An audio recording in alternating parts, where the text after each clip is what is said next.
to Elliott. Oh, there's the goal! Julian Carranza! A spectacular finish! Philadelphia doubles its lead. Hello and welcome to the Free Kick Podcast. My name is Todd, and your Philadelphia Union 3-0 for the first time in club history. All you guys have to have is a little bit of faith. All the doubters going silent. Some people eating their words, and yeah, I mean it feels good, right? To see your Philadelphia 3-0, first time in club history. Tai Baribo can't stop scoring. Jovan Lukić looking like an all-star. Bradley Carnell, early runner of Manager of the Year. Philadelphia Union firing all cylinders as they defeated the New England Revolution 2-0. They come back home this Sunday to face Nashville SC at 2 p.m. Not a Saturday game, a 2 p.m. Sunday game.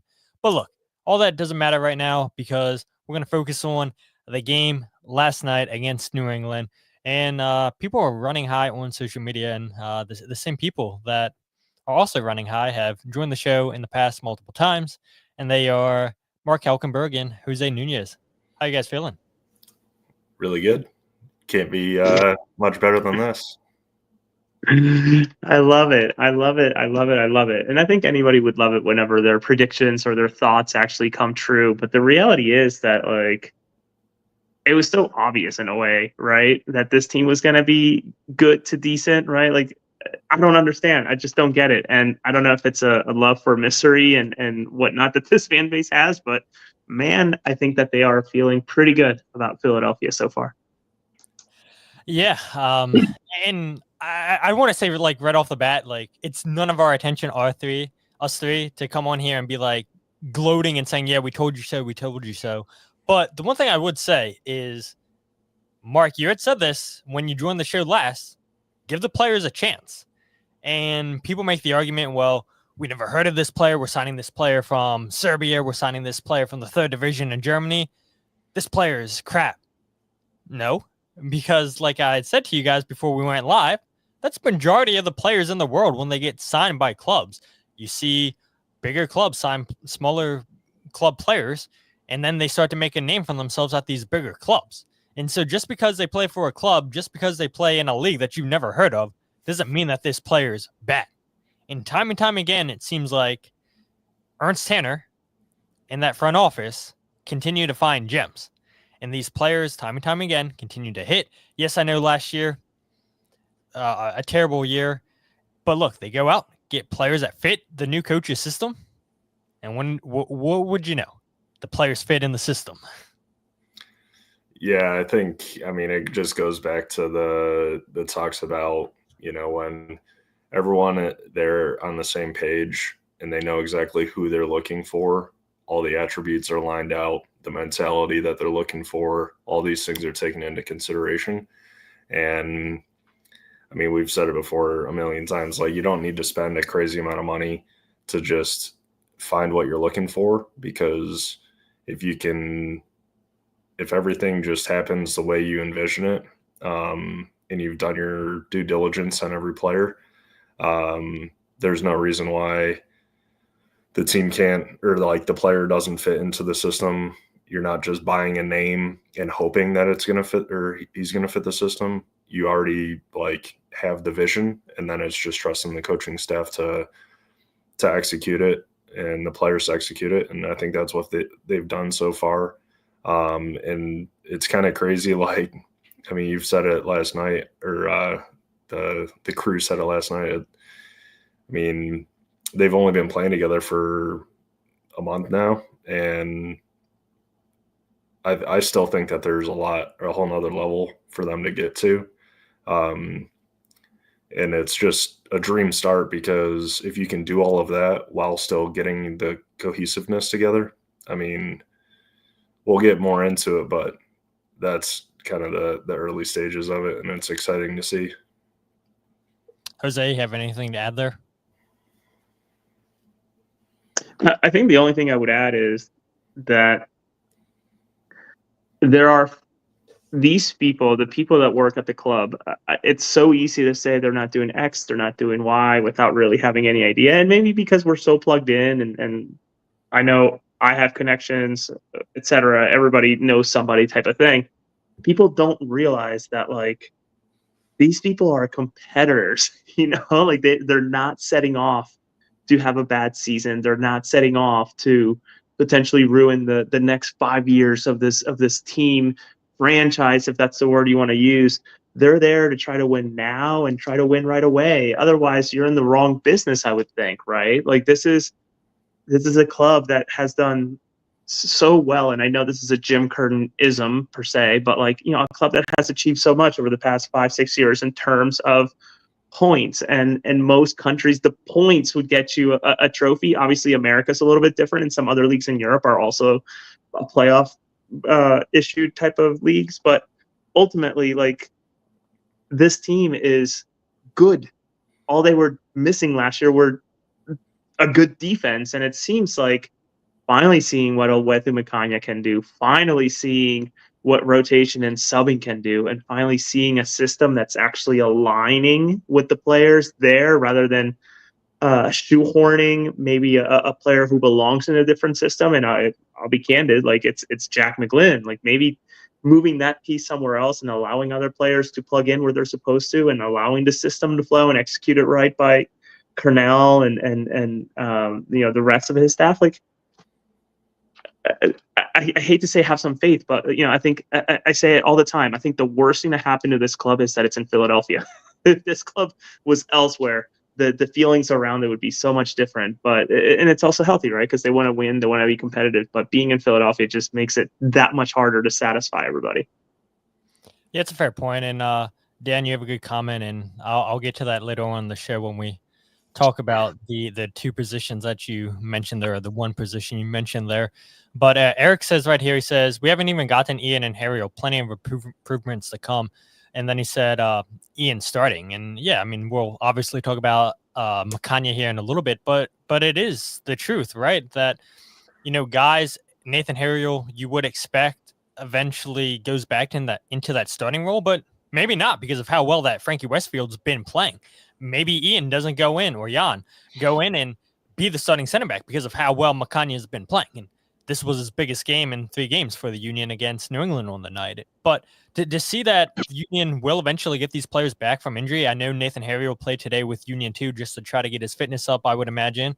And I didn't watch the game, I only saw what you had posted, Jose. It didn't look like he had the greatest of showings, but maybe that's to be expected, right? Where he's missed 5 weeks of preseason, and now he's finally getting back into the swing of things. And so we'll see what happens once he is fully healthy, what Bradley Carnell decides to do. Is it going to continue to be Frankie, who, by the way, is on those short-term agreements because he's an off-roster homegrown? Last night he used his 3rd out of 6. We'll see what the Union do. Eventually, I'd imagine that they do put him on the supplemental roster. But again, we shall see when that happens. There was another comment right here, and I don't want to rehash myself, but I'm going to continue to do it.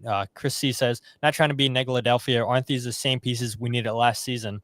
And again, I'm just going to keep saying they didn't have the space and the roster to make these moves they made. They got rid of a lot of contracts. Jose Martinez, Julian Kranza, Damian Lowe, Jack Elliott, Leon Flock. Players that were making a lot of money. You move off of those contracts and you bring in players that are essentially cheaper, younger, and players that fit the system. And so it is easy to say, well, these are the moves that should have been made after the 2022 MLS Cup. This should have been the moves that the Union made in 2024. And look, Ernst Tenner, not shy about the moves that he made, saying that we didn't have the salary space to make these moves in years past. And now they finally get the space and they make the moves. And to Mark's credit, the pieces finally are fitting in because you get players that fit into the coach's system. The players know what's expected of them in the system, and then you start to see the success because you get the right players in the club.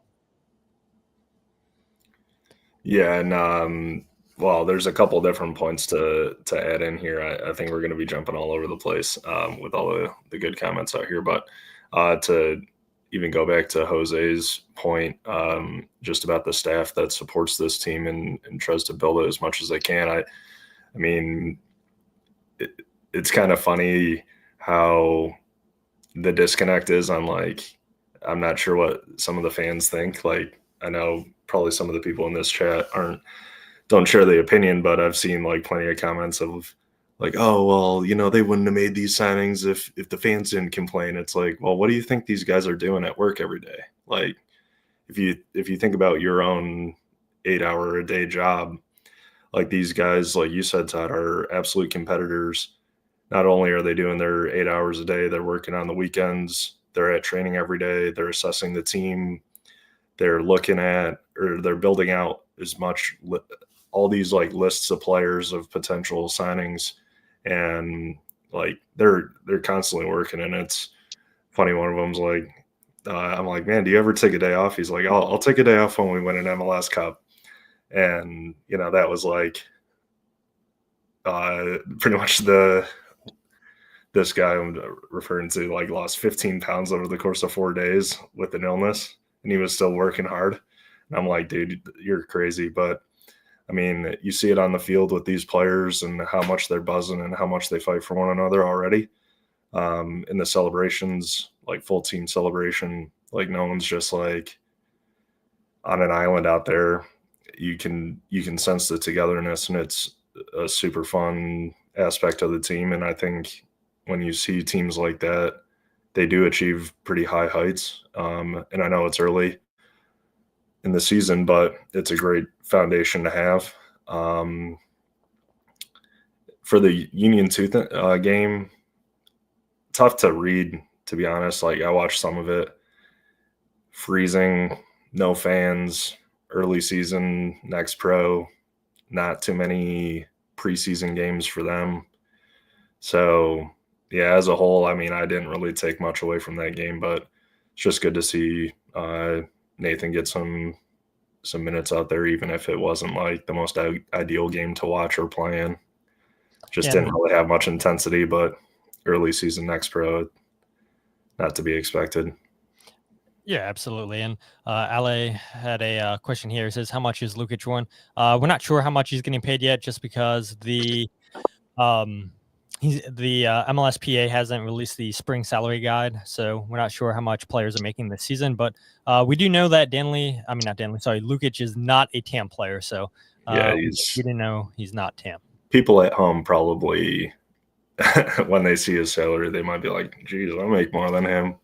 So yeah, great deal for him, and maybe he'll earn a little bit more money if he keeps playing the way he is. But yeah, it's kind of funny sometimes, like seeing the MLS salaries. It's, people think like, oh, you're a pro athlete, like you must be rolling in it, and it's like, yeah, not really, not right now, until they raise the cap. But yeah, they need to raise the cap. And I mean, it's funny, right, Jose? I mean, you and I have conversations about this all the time, just looking at how much money some of these players make. And it's like, Jesus. And then you look at what some people are making in MLS Next Pro. It's like, man, you guys really love the game to be playing for the little salaries that you guys are playing for. But regardless, you know, we shall see how much Lukić is on once the MLSPA releases the spring salary guide. Do we go into the news, guys? I don't know. I mean, we definitely got on to talking about, starting the show, how I wasn't really expecting it, which is totally fine and everything. The only thing, I guess, I guess we'll go into the news just because it's a good transition. But before we do that, I have to give a credit and a shout out to Jose and a whole bunch of other people that were in my DMs this week. And Jose's face is like, what? Because apparently there was people on Reddit asking what was their number one Philadelphia Union podcast to listen to. And a whole bunch of people had mentioned the Free Kick. So I looked on YouTube, and my subscribers went up from 220 to now I think it's at 272. And I got to imagine it's all you find people of Union Reddit. So all you people recommending the podcast on there, all you people that listen to the podcast, I appreciate you guys, because I know you guys are listening to the podcast. And so you guys getting my listenership up, I appreciate you guys. But regardless, let's get straight into the news.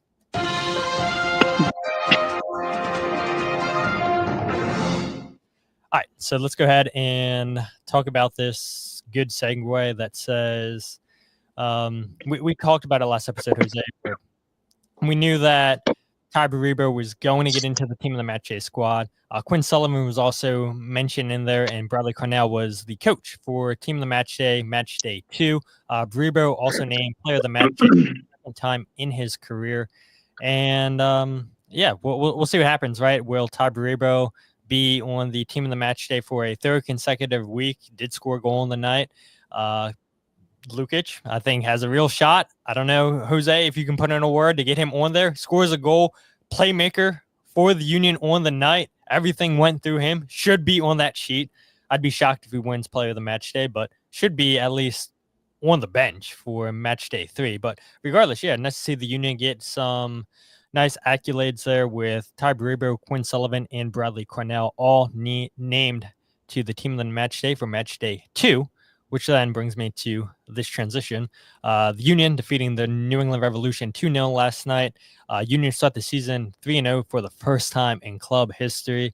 And guys, I mean, where to start? I guess Tai Baribo, right? Getting the opening goal for the Union. 6 goals in his first 3 games. This guy's on fire. And it seems like no matter what Kai Wagner sends his way, he's going to find it and put it in the back of the net. And looking at Tai Baribo since making his first start last year against Cincinnati in the league, he scored 22 goals in 25 appearances in all competitions. Joins Ante Razov as the only players in league history to record at least 6 goals through the first 3 matches of the season. And look, again, I'm sure we're going to get comments tonight saying, well, imagine if he would have played when Julian Kranza was here. You had him on the bench. Like, why didn't Jim Curtin play him? And again, we know from Jim Curtin, it's because he wasn't happy with his work ethic in practice. Julian gets sold. You give Tai a chance, scores 2 goals in his first start of the season last year, and the rest is history with him. But I'll go to you, Mark. I mean, is it surprising watching Tai Baribo just continue to stay hot? 3 straight games scoring goals, leads MLS with 6 goals, and just to see the work rate, the relentless work rate with him setting the press and also scoring the goals. Honestly, every game he plays, it's not really surprising at this point, just because like the profile he has of a complete forward, like the dude just does it all, can score any type of goal. I actually use him a lot as an example for some of the younger guys, like just because he's had such a good little variety of goals this year alone. Having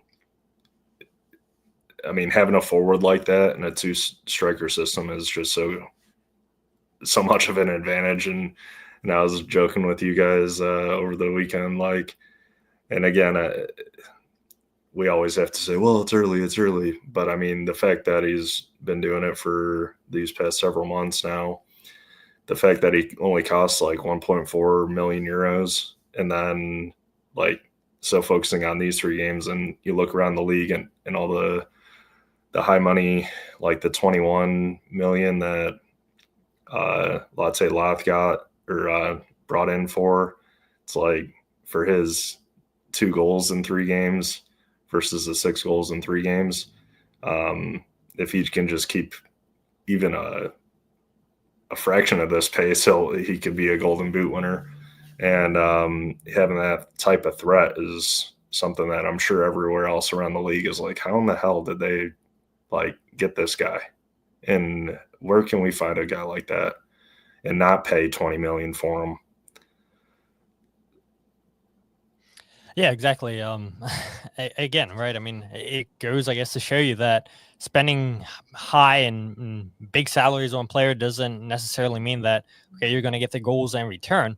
There was a comment here, and we can go ahead and shift to it because I did want to bring this up. Eric says, I love seeing him stay hot, meaning Baribo, but I'm so worried if he keeps it, he's getting sold. And Jose, that's kind of my thought too, right? Teams pay for goal scorers. 27 years old in the final year of his contract. He has an option for 2026. And with the rate that he's putting the ball in the back of the net, that screams a DP salary coming his way. But if the Union get a good enough offer, and I do think that he is good enough to play in Europe. Don't forget, he came from the Austria Bundesliga and had success there, and that's what prompted Ernst Tanner to sign him, just because he was scoring every other game. I forget the exact numbers. I'm sure somebody in the chat can correct me on them. But look, he's proven in Europe. came to MLS, and now he's starting to prove himself in Europe. He gets constant call-ups with Israel.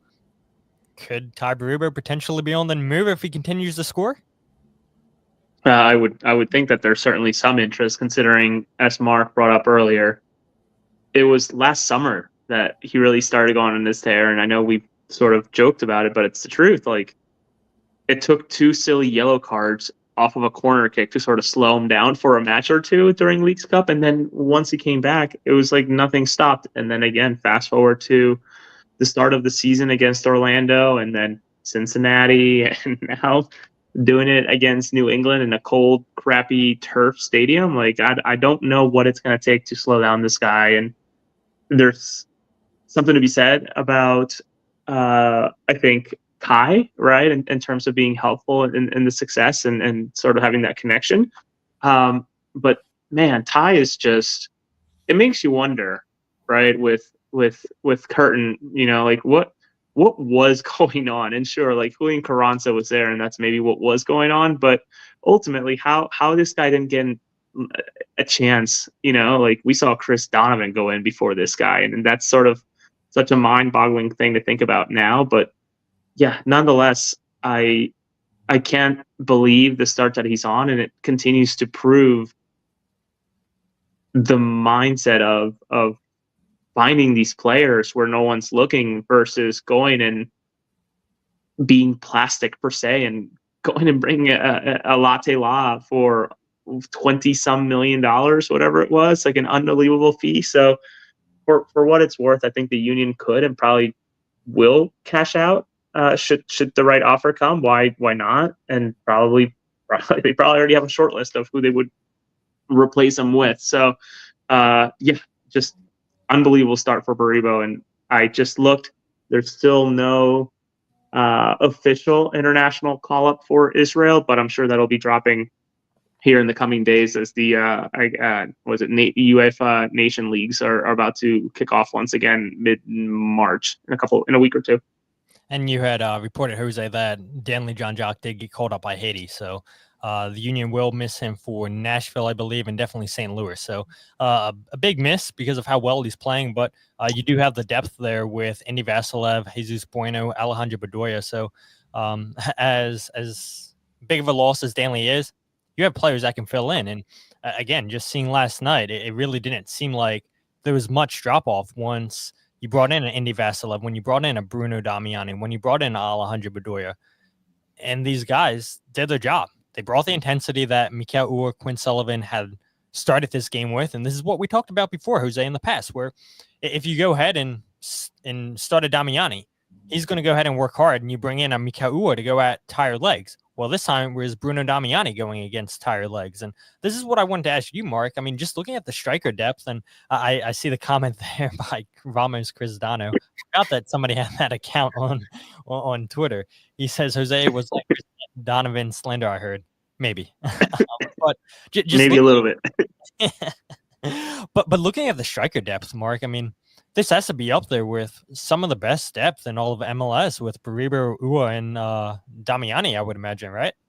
Yeah, I think even so that position group, the midfielders, everywhere else, I think, again, when you look around the league with some of these like star-driven kind of top-heavy teams, it's almost like they hope that they have depth. But the Union is better positioned in where they know that they have guys that they can plug in if anything were to happen to some of these guys. And then, yeah, I mean, it's looking really strong. I know that Ray only had the one goal, and I know it was off of a mistake, but I mean, even just seeing the strike technique on that one in particular, like, he can pop up and score. And especially when you start seeing like teams now know like they have to highlight Tai Baribo and say like, we got to shut that guy down. I hope that the next gear for the Union will be some of those guys that are surrounding that focal point now just start popping up in the goals as well. And that's like Quinn, Gazdag, And that's kind of my expectation because, and then even going back to like the transfer type stuff for Baribo, it's like now that every team is on high alert about him, if he can keep doing what he's doing, being a marked man, you never know. But I would say, I guess the thing I've been thinking about since you posted kind of the agenda for this podcast is like, I'm just trying to think of a realistic move for what team would, and I know that there's teams all over the world. That's pretty obvious, but like a team that actually would make sense in their pursuit of an MLS striker who's 27. And I know he's like freshly 27, so he's still like in his prime. But yeah, I mean, who really knows? I know teams around Europe specifically watch the Union just because of the relationships with Ernst and things like that. But yeah, I wouldn't be too worried yet. And if the team vibe is there, he might just want to see it through and win the damn MLS Cup. Yeah, and that's exactly what the Union tried to do back in 2023 with Julian Kranza, right?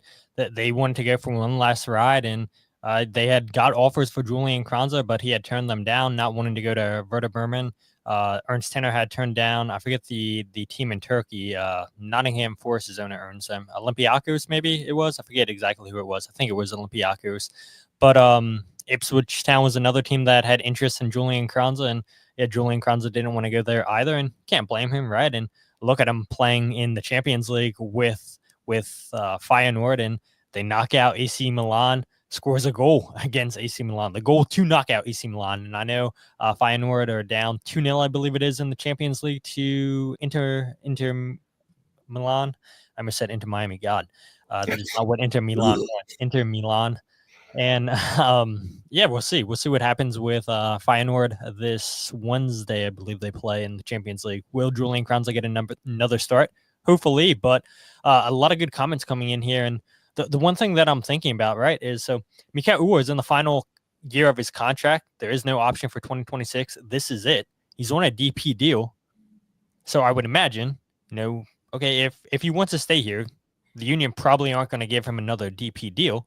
But what if they gave Tai Baribo a new deal, made him a DP, you bring Mikael Uhre off, and you make him a high TAM? I don't know if that's something that would interest Mikael Uhre. Doesn't take an international slot, so you're good there. But that's a real possibility for me, right? Where fans are going to get excited at the end of the season if they see that Mikael Uhre is gone. It opens up a DP spot. It wouldn't surprise me if Ernst Tanner hands Tai Baribo a new contract and he slots into that slot that Mikael Uhre leaves behind. But there was a comment right here that I want to pull up, and I'll go to you, Jose, and then Mark. It was right here from Evan. He says, once Harriel is healthy, do you think they take calls on Olivier Mbaizo? Absolutely. I absolutely think they do. And again, that just goes back to the point of the depth where, look, Jeremy Raffanello hasn't made the matchday squad. You're really, really deep in the midfield.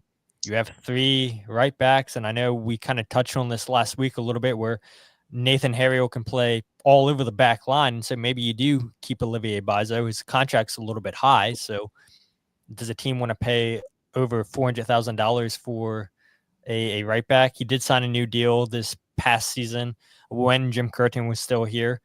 So I'm sure maybe Olivier got a little bit of a salary bump again. We'll see come springtime. But do you think Olivier Mbaizo could be on the trade block, Jose? Oh man, I would think so. I did watch the MLS Next Pro game today, and absolutely, Nate was very, very rusty. I obviously don't want to put highlights out that are gonna make him look bad or anything like that. Not that he doesn't deserve it or anything. It's just the fact that he's coming off of just not playing an off season whatsoever, right? Or a preseason, I should say. So there's no point in putting too much weight behind it, though.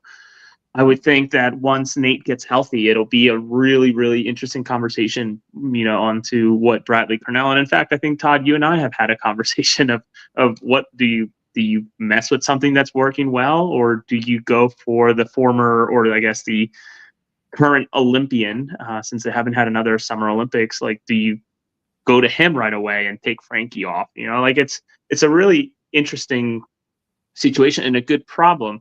where Olivier gets tricky is, you're right, his salary, right? Is there a club that wants someone of that salary being a bench player, being a starter? I don't know. I can't think of the top of my head any one MLS club that would immediately go for that. Would there be a USL club that's interested in splitting the salary with the union, maybe a 60-40 or a 70-30? I don't know. That could be interesting. I don't know the particulars behind Matt Real, but think about how much good that did for his career going to Colorado and being happy enough to just go back again and make it official for, I think he signed a 2-year deal or 3-year deal with them. I can't remember. So, life changing for him in a way, not salary wise, but happiness. So I'm intrigued to see what Olivier wants to do. Does he want to go back home per se? I don't know, but all I do know is that these types of problems are the problems that coaches want to have, right? Where we have good players that can step in for one another and pushing one another. It's I'm sure something that Bradley is smiling ear to ear thinking about and trying to figure out how to work it out. Yeah, sorry, I was trying to quickly pull up to see how much money, how long of a contract Matt Real had signed. Couldn't get it in time, but Olivier Mbaizo last year was the 24th highest paid right back in the league, making $423,000. Again, signed a new contract in the towards the end of last season with Union.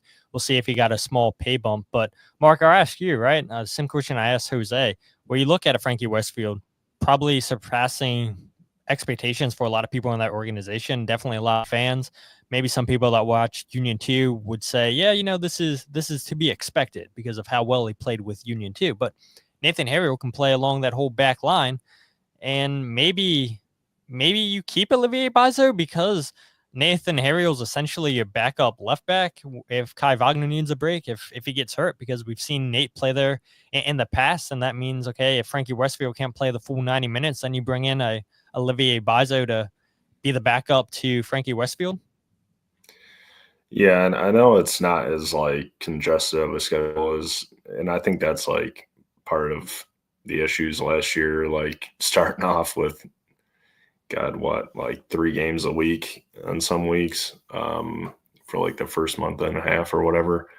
It wasn't that great. But like Jose said, I mean, it's a good problem to have. I think, you can, I'm not there in training at all, but I've heard some very positive things about the team in general. And I think rotation, regardless of not having to do Leagues Cup and stuff like that, will still be a benefit if, they keep rolling and new goals are kind of set. And you wouldn't necessarily want to part ways or, maybe you can recall a loan if you ever need. But yeah, just having the depth is an advantage that a lot of teams wish they could have. And maybe there's an opportunity to morph the position a little bit sometimes with a couple players just to get them in there and contribute. So I'm not sure if that would be an option for some of these guys, just to keep them out there and playing and just keep them fresh. But those are just some of the questions as the season progresses. So there's a question here, Jose, a little bit ago from John. He says, at what point do players in MLS make enough money to stay in MLS? Baribo leaving at 27 is not a league of choice. I mean, what would it take to keep a Tai Baribo in MLS, you think, Jose? I think the one variable that you can't really quantify is how much more does he want to achieve, right? Julian Carranza was making, what did he end up at? Over $1 million, I think, once he departed, or as he was.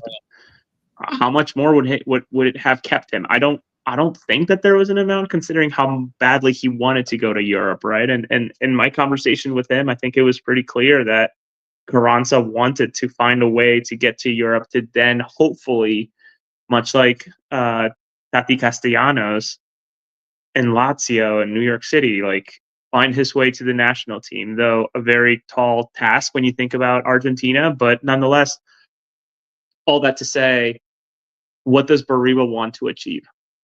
Is it MLS Cub? Maybe. I would think so if he's there right now.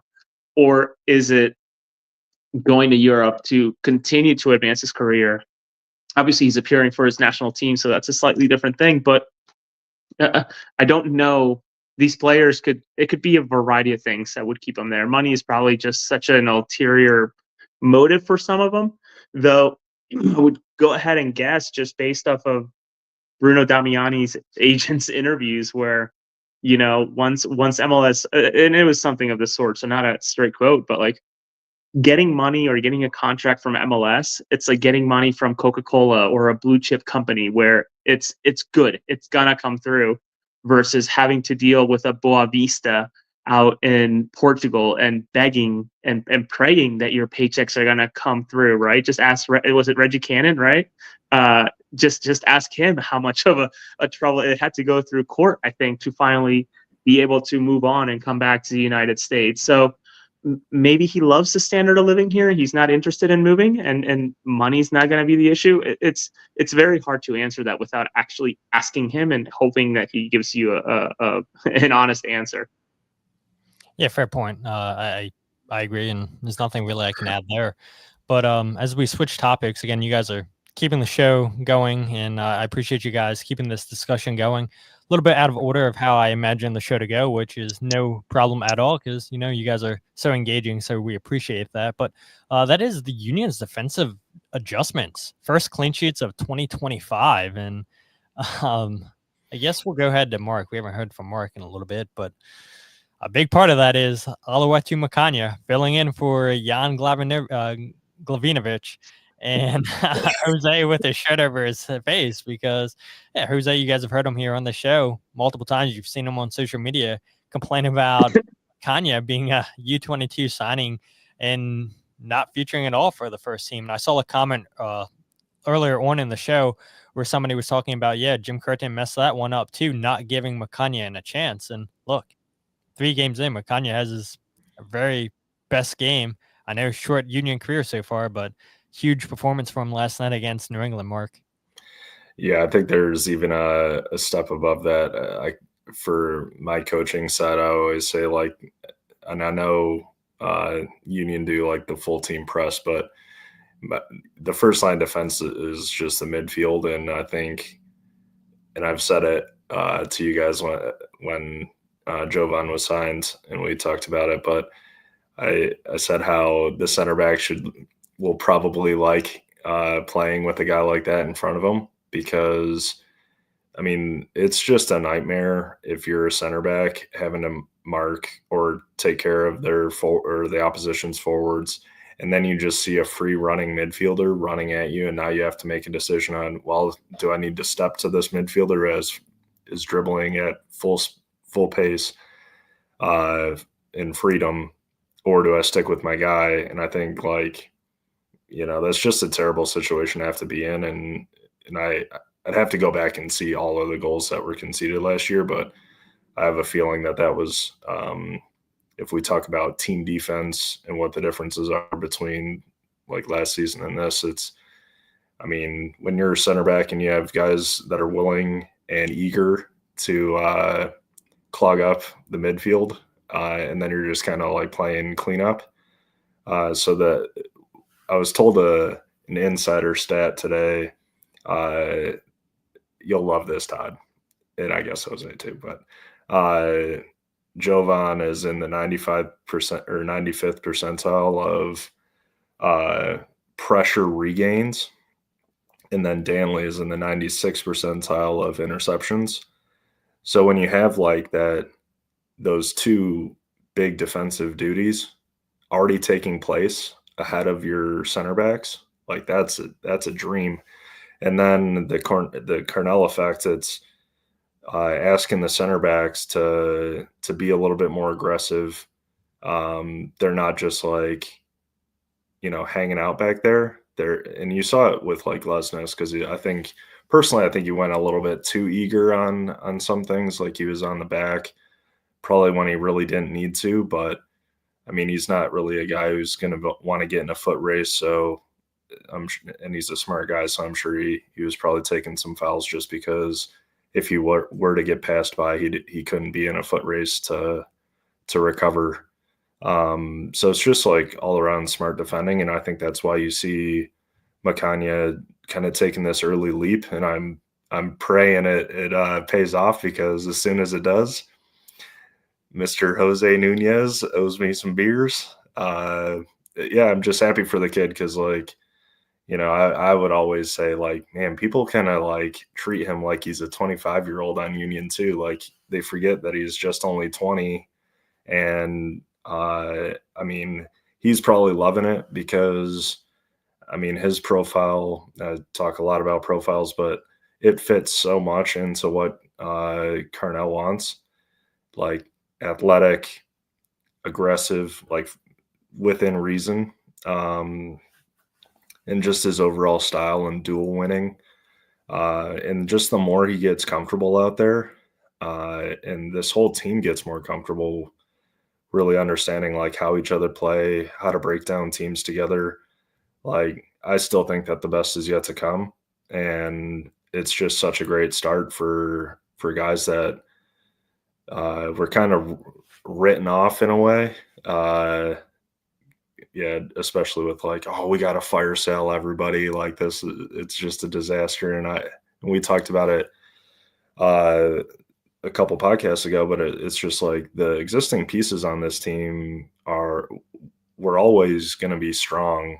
And all it took was a couple pieces, a little bit of fine tuning of the style, and like everybody's excelling and they're loving their football, and they're just loving the whole environment, like even into the training. Like, you know, yeah, I hear it's more intense than you'd imagine, because it's like, well, guys, this isn't like, you know, the MLS Cup final here that we're preparing for. We don't need to go this like crazy, but these guys love to train. They're loving the style, and for whatever reason they want to just even burn it in training, let alone the game. So yeah, they're full gamers, and I'm happy to see the defensive side excel, because that was one of the biggest question marks coming into this year.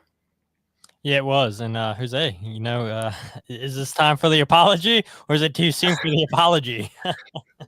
I think no, listen, I'll be the first one compared to, I think, a lot of our peers who report on the team, cover the team.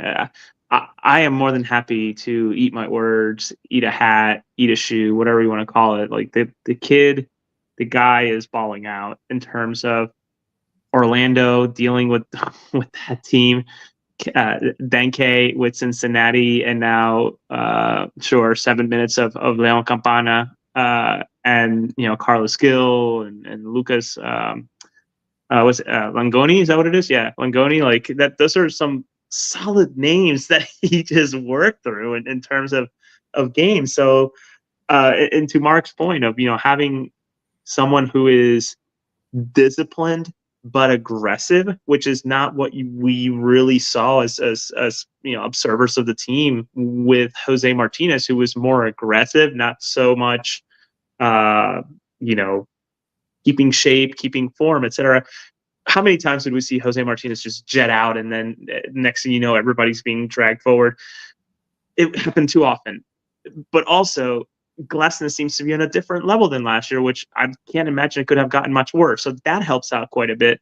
But some interesting stats that I found out just looking while Mark was talking in terms of the aggressiveness and how much I would think Jovan's helping.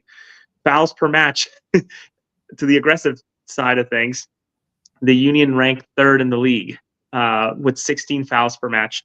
But then also thinking about the style of play, possessions won in the final third, they rank second in the league with 6.3 per match. So once again, like Carnell ball in the system, allowing for the release of the pressure and allowing for Macania, if there is going to be any isolation, it's not going to be all the time. It's going to be once these teams break through a press, and maybe Macania needs to deal with a one-on-one or deals with, you know, the help of somebody else to push players. So is it too early for an apology? I don't think so. I think he deserves it. And in fact, I will be posting my official YouTuber apology with some sort of some sort of like thumbnail that's like, the iconic apology, and I will personally address it to him and hope that somebody or anybody that's watching is willing to forward it to him. But I think it was somewhat warranted when you think about the pressure of the contract that he's in and the expectations behind U22, which is honestly as valuable as a designated player, considering how much it can help a budget line. So making a case for myself, but ultimately saying, yeah, I owe the guy an apology. I'm just thrilled that he's thriving, and he is still very young, Mark. You're absolutely right. Man, You didn't even say that bad of stuff. We're making it sound like you were just like, this dude sucks. Like, no, it was just a little bit of critique on the salary. But I think I'm hoping he's earning it this year to shut you up.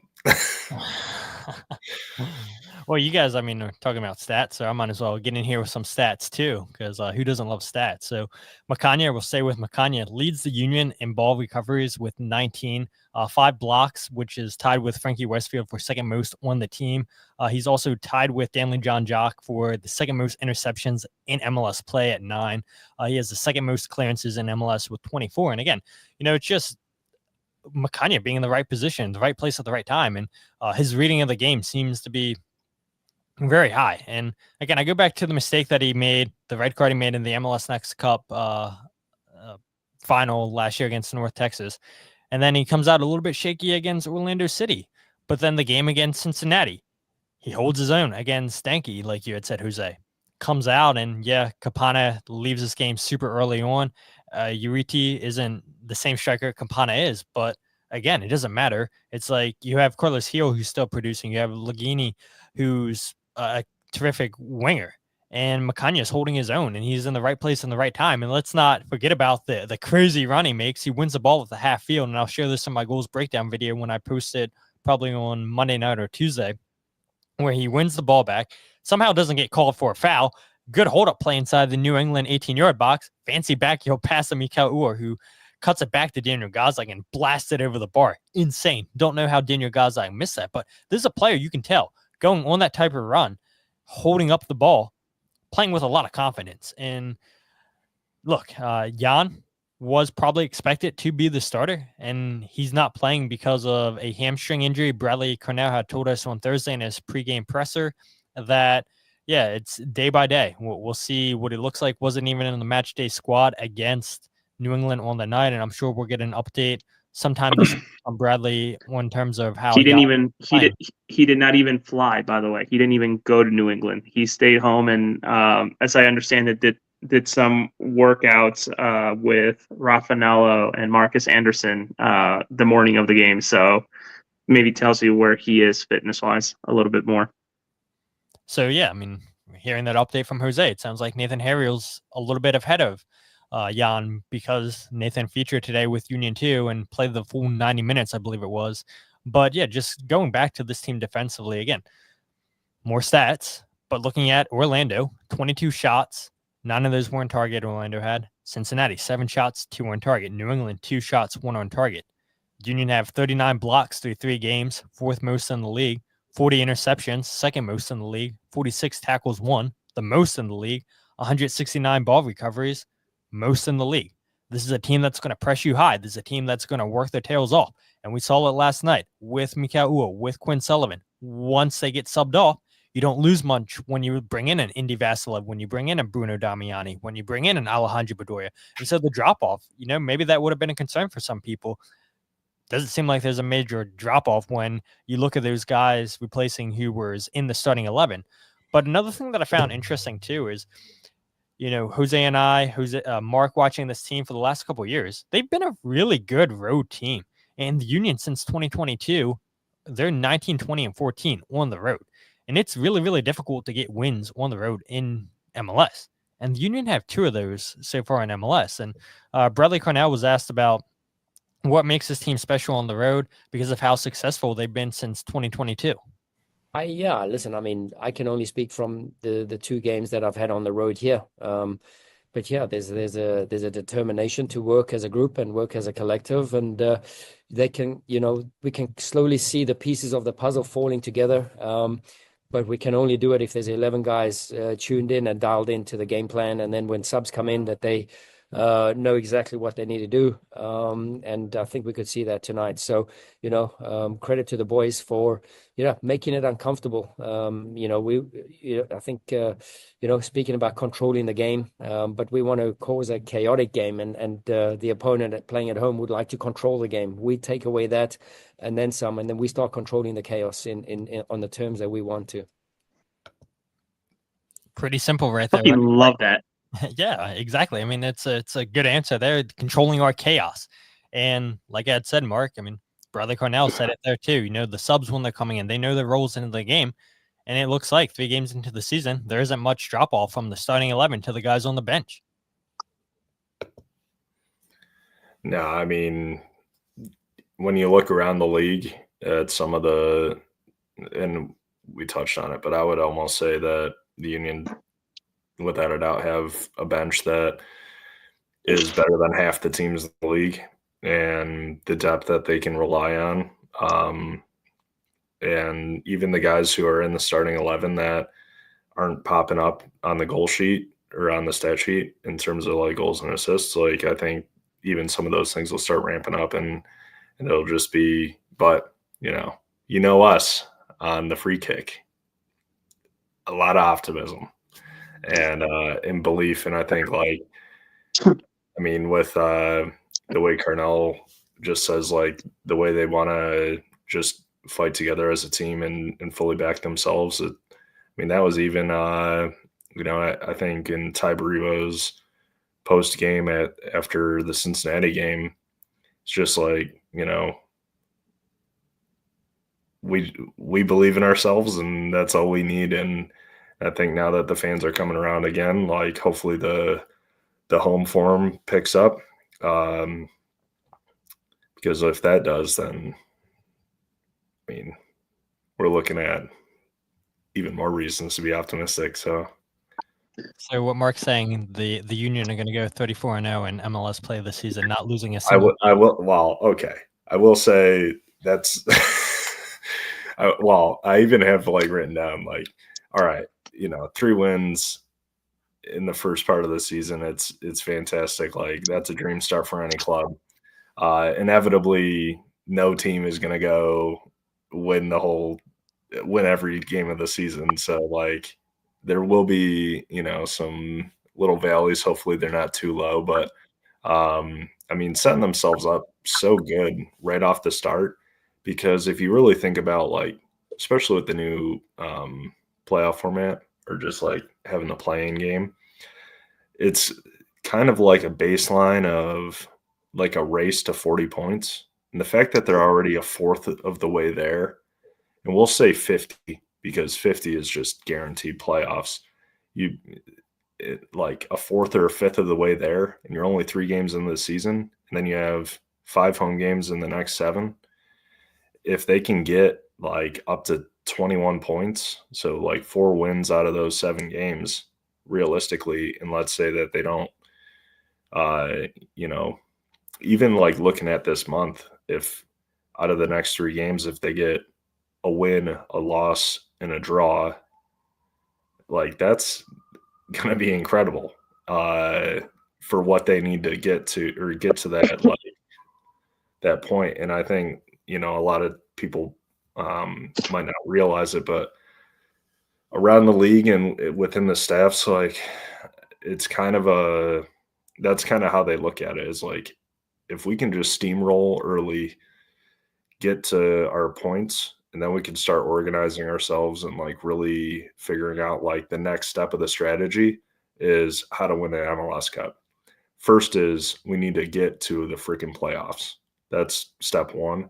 Then we can start fine tuning and really start strategizing for how we're actually going to win this trophy. And yeah, like I said, the fact that they're already a fourth or fifth of the way there right off the bat is incredible. And, if you can get to a pretty high mark a third way through the season, after those 7 games, and then you got the summer window to make some adjustments if you need to. it's things are going well right now. Yeah, let's not forget too that the Union last year were the last remaining undefeated team. I believe 7 weeks they lasted undefeated, and yeah, who would have thought after starting the season strong, the wheels would have fell off for the Union. But not playing in CONCACAF Champions Cup this year definitely helps. Don't forget the May schedule has the potential to have 9 games with the U.S. Open Cup. So the Union, hey, getting these wins earlier on in the season is definitely going to help them out the longer this season goes on, and if they go on a long run in the U.S. Open Cup. But as we get ready to wrap up the show, I know we talked about them a little bit, Jovan Lukić and Danley Jacques, and I know, José, you and I talked about them last week, and we got to talk about both of these guys again. I mean, the tandem. And this is the comment that I wanted to bring up from Dan earlier in the show. He said, how crazy is it that we're talking about a double pivot being the reason for this team's success? Pretty crazy. And I say it all the time, and I think you would agree, Mark. I think you would agree, José. Any successful team starts with the spine of the team. You bring in a 6, you bring in your center back, you start with your goalkeeper. You have your spine locked up. You're going to have a lot of success going forward.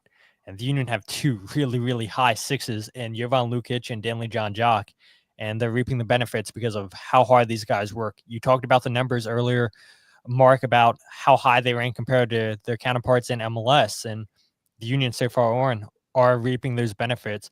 But yeah, I don't know if people, like, we expected that Lukić would be good, but I don't even know if we expected them to be 2 of the best midfielders this early on in the season.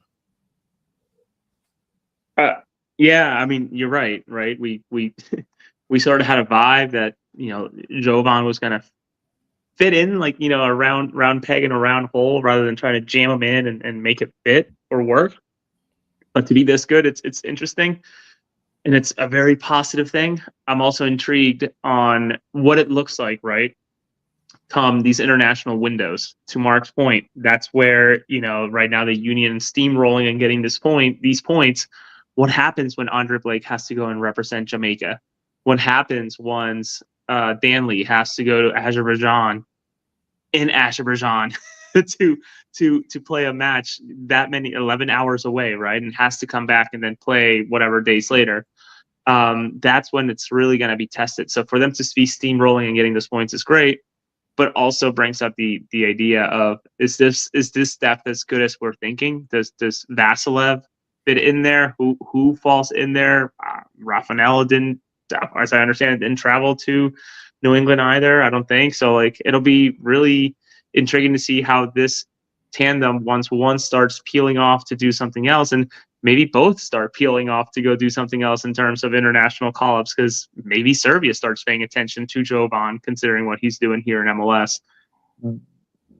This tandem has blown any expectations out of the water, even for us, here at the Free Kick, and some of us at AAT Sports, in terms of positivity. So, like, this is incredible, and I don't want it to stop, but ultimately the reality is that someone's going to cool off, and hopefully the next person up, or the next one over to them, will pick up. And I think that's sort of what is already happening with Frankie in terms of Nate Harriel. Hopefully that continues to steamroll its way across the team as well. Yeah, absolutely. I agree with you there. I want to go ahead and play a clip on last night's press conference from Bradley Carnell, talking about, the partnership between Danley and Jovan. And I'll go to you, Mark, because Bradley had a saying in there, call them fearless warrior mentality. And I think that's the perfect way to describe both of those players. Yeah, it's tough to come here because, if you watch the games before, they really clog up the center of the field. So to get our 6s on the ball is really tough today. And you could see that in the first few minutes of the half, in the first half. It was really tough to get them on the ball, but they grew into the game.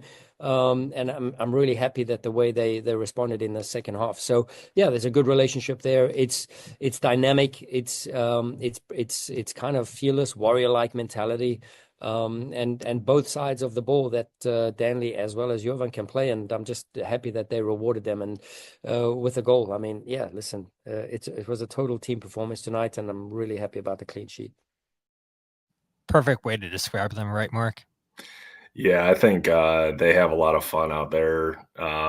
There's not too many, you'd imagine, I guess, that there's some midfielders out there who like don't really enjoy having to win the ball, or they don't like take pride in that stuff. But like when you find a couple guys that really enjoy it, and it shows in their play, it's a really cool thing. I think, we knew that Lukić was going to have a really positive effect. And I thought that even just on paper, before they even joined up together, that they'd stylistically get along very well.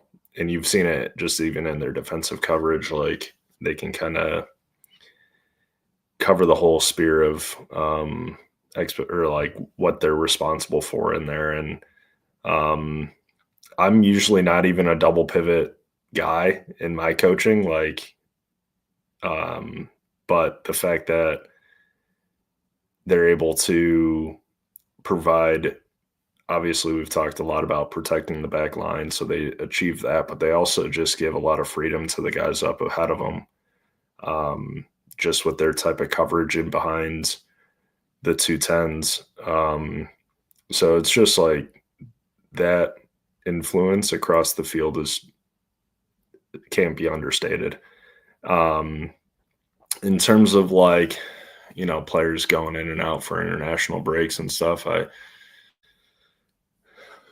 I trust the coaching, I guess, to make sure that they can bring some guys up to speed. And I mean, I think everyone on the roster is a smart guy. It's just a case of like, if you give any player on any team the correct instructions on like, I just need you to do these 5 things. That's all.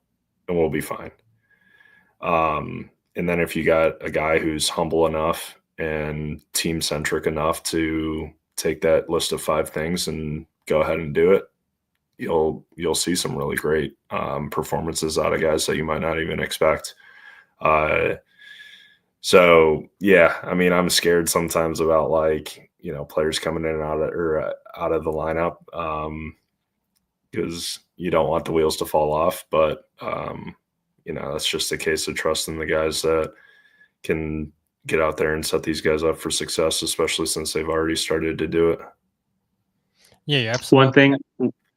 One thing I'll add super quickly, I'm sorry, Todd, as you talk about these international call-ups, and I'm starting to think about all these different age groups and the situation that the Union find themselves in with the right back. Frankie Westfield could be an international call-up for the U20s. And at that point, is Nate Harriel up to speed enough to come in and plug in, or is this going to be the Olivier Mbaizo show, right? And when does the window start? The 16th of March, I believe. So I understand that age group is going to Spain for camp and playing some games there. So if Frankie does indeed get called up, who steps in and how does that work out? That's where, it's starting early with the Union and some of these players being mentioned for international call-ups. And as Mark says, it'll be, I think everybody should be hopeful that the next man up can figure out those 5 things that Bradley Carnell is going to ask him to do and just execute, right? Think about that Portland game last year and how those guys executed that plan to a T under curtain. So hopefully that can translate here too. Yeah, I agree. And look, as much as fans don't want to hear this, that, they hate when the Union sell homegrowns, they hate when they sell other players. Like, we talked about this before. I'm pretty sure the last time you were on here, Mark, that it's not a bad thing that MLS is a selling league. Most of the world is a selling league. And if you have good scouting, then you'll be able to find players that replace the players that you sell. And so getting call-ups to the national team is only going to put more eyes on these players. And the more eyes on these players means more than likely there's a higher chance that they get sold in the future.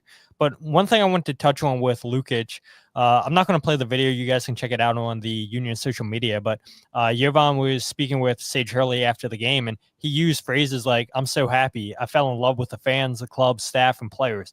First time in my life that it feels like I'm a part of a team." And you see the players after the game hugging and dancing. You see the coaching staff hugging all the players after the game. And yeah, it really is a family style of team.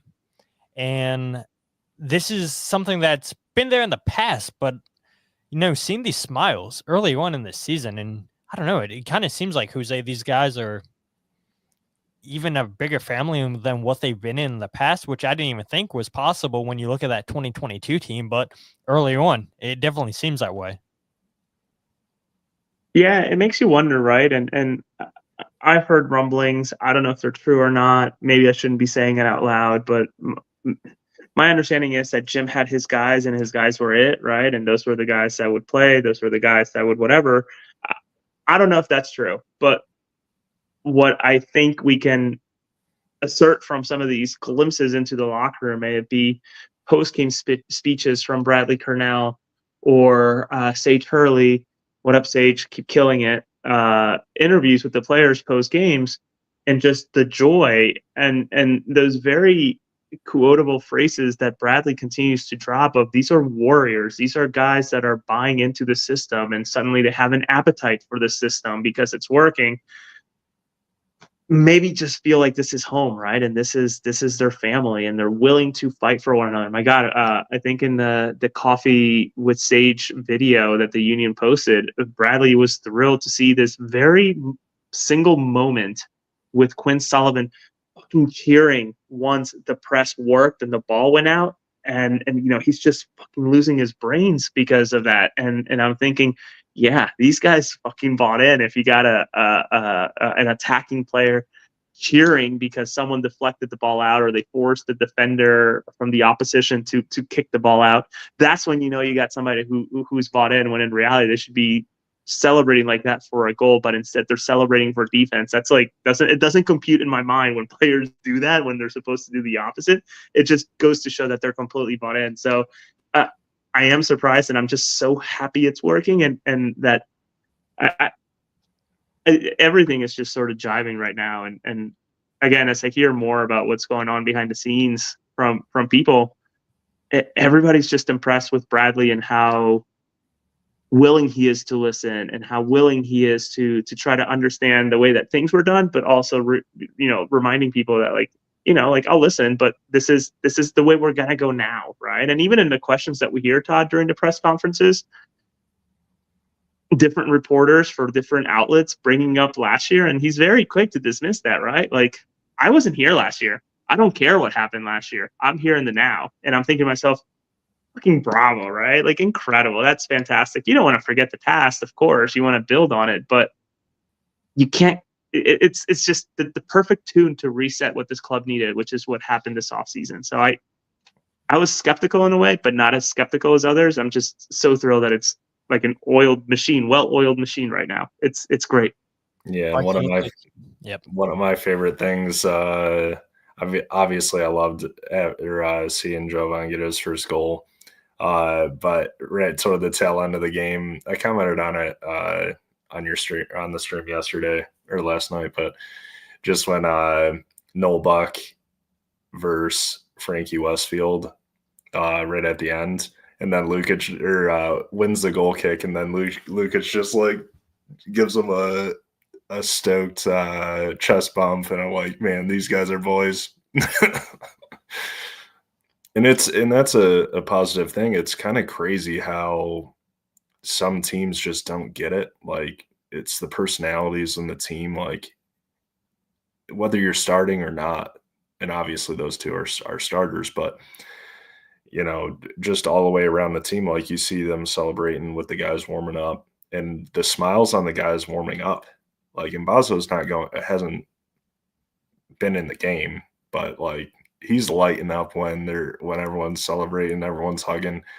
And when you get just guys rooting for their teammates to be successful, not sitting there on the bench like, man, I hope he messes up so I can go in, or having that like negative approach, just, I don't know, it's not that great, because, well, obviously it's not great, but the fact that all these guys appear to be rooting for each other out there, it's a great thing. I know, last thing I'll say about that aspect, I just see like some of the teams, I think like back to the Tottenham team that made it to the Champions League final, like in all the videos that you saw of them, it's that same vibe. And obviously they didn't win the Champions League that year, but I mean, they weren't like a perennial club that's storied over decades of trophies, and they made it there. And I think when you look around to some teams, when everybody's just like on that vibe and pushing each other in training and everything like that, like, you know, you can do anything. Yeah, you're absolutely right, Mark. But so I'm so excited to show you guys this video. I don't know if you guys saw it yet, and it sucks for people that are listening to this audio only. This is even more reason for you guys to watch when we do these podcasts live, or go back on YouTube and watch the live video. But a blunder of the week is a joke. When I was looking at this, we have 4th division soccer in Poland between GKS Wikielec and Legia II Warszawa, where this is the worst penalty call I've ever seen in my life. And I'll go ahead and play the video for you guys here on social media or on YouTube.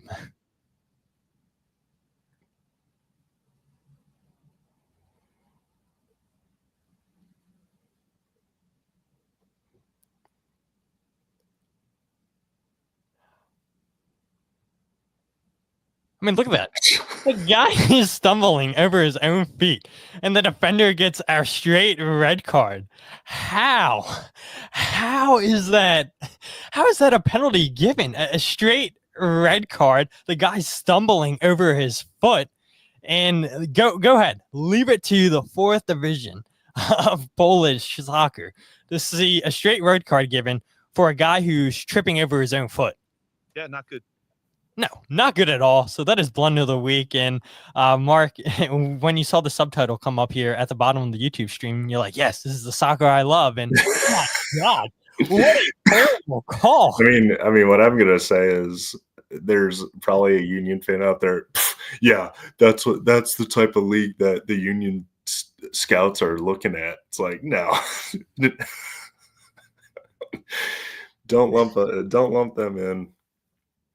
That is horrendous though. Like, I mean, I know that it's such a small group of players that maybe would ever do this, but like, even if I were in a men's league game and I did something stupid like that and I just tripped over my own feet and the ref like thought it was a PK for me, I'd be like, no, just don't. We don't need to make this a viral clip. Jose, do you ever do anything like that in your career? Absolutely not. If not, as Mark says, more often than not, if a call that a referee makes benefits me and it's egregious enough of a call, I usually say, nah, that was not a throw-in. I booted the shit out of that and no one touched it. Do not give me a throw-in the final third. Like, it's just give it to them, or you know, we correct it. But man, what an obnoxious clip. To me, that looks like a referee that put some money on his own game. Honestly, it looks so bad and so obvious. It's so obvious. I mean, obviously they don't have VAR. At least I'd imagine they don't have VAR in the 4th division in Poland. But come on, like, it wasn't even close. That's got to be like they were in cahoots, because it's like, hey, striker, if you get in on a breakaway, just like stumble down like right at the edge of the 18, I'll call it. It's like, okay, because there's no other excuse. It's just so wild to me. Yeah, I mean, watching the replay here again, I mean, it's insane to me. And he looks off, too, in this video, by the way. I mean, it's hard to say with his video, but the attacker looked well off sides. He's stumbling over his foot. Nobody's close to touching him. And straight red card to the defender. Insane. I mean, it is insanity, but I guess this is what you get in some of these leagues around the world. And so that is my blunder of the week, and I'm so glad that I was able to find this video. And as always, you guys can nominate nominations for blunder of the week, and I'll take a look at them, and if it's worthy enough, we'll feature it on the podcast. But Mark and Jose, I knew this was going to be a long episode. It always is when it's the three of us. A lot to say, but 520 people watching live. Most of that's because of Jose. Thank you. And yeah, we did well to inform the fan base, and just really recap this game. Really, really dominant game from the Philadelphia Union. Started off a little bit shaky in the beginning, but they didn't bend, as Jim Curtin would always say. We bent, but we didn't break. And that's exactly what happened with the Union last night against the New England Revolution, starting the year 3-0. Mark, I'll go to you. Where can people find you on social media? It's just at Mark Kelkenberg on X, Twitter. He has a YouTube page. Don't let him. Yeah, but that's like just highlights. I'm starting out my, or I've been doing some spring season for NCAA, and that they take like a mini spring break. So, and then I'll have an announcement for like US Open Cup eventually for the first round. No, I'm not going to say it because I think I know what you're going to say. So I'll let you guys both plug that when it's time to plug that. But Jose, where can people find you? You can find me at Jose R. Nuñez 91 on Twitter, X. I finally got access to my Instagram, so I'm going to turn that into a reporting beat to continue to maybe expand this operation a little bit more. I don't know what games I have next week. I know I don't have the Union one because I leave the 16th to go out to Denver, San Francisco, Seattle. So I have Saturday. I don't remember what games. But hey, I just want to give a quick shout out. Congrats to Anthony Fontana, Matt Real, Josh Jones as well, and the entirety of Rhode Island for the USL season starting. Rhode Island starts next weekend, but the rest of those guys early on getting their feet under them. Brandon Craig getting his first start for Montreal this weekend too. That was awesome. And behind me now, Nelson Pierre getting a start for Vancouver Whitecaps too. So congrats to those guys. Great.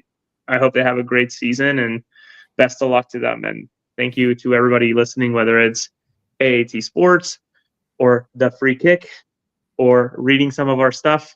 Always appreciate the reading MLSsoccer.com. Appreciate you all. Make sure you visit that website. Please keep me employed. I like making money from that. So please read those articles.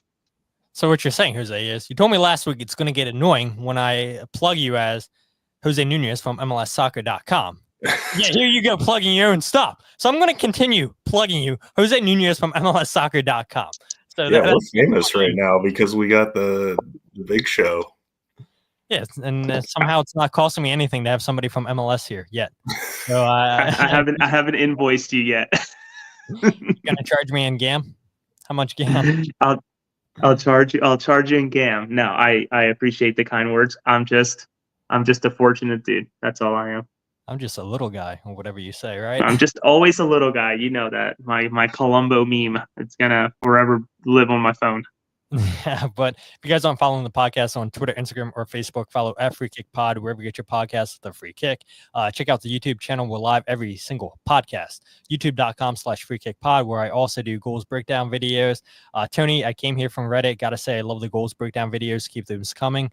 Yeah, you'll see a goals breakdown video either on Monday or Tuesday morning. Appreciate everybody from Reddit. Again, started the show talking about Reddit. All you guys came here. Subscribe to the YouTube page. And I appreciate the love you guys are giving. And if you guys want to check out my writing, my podcast, or the goals breakdown in one place, thefreekick.substack.com.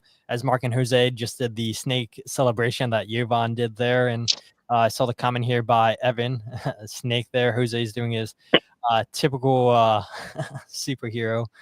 I'm not even going to try to attempt to do Frankie Westfield's celebration. But yeah, the vibes are high. You guys are, I know it's this. Yeah. Something like that. He does it so much better. But yeah, the vibes are high. You guys are showing us a lot of love, and I appreciate it, guys.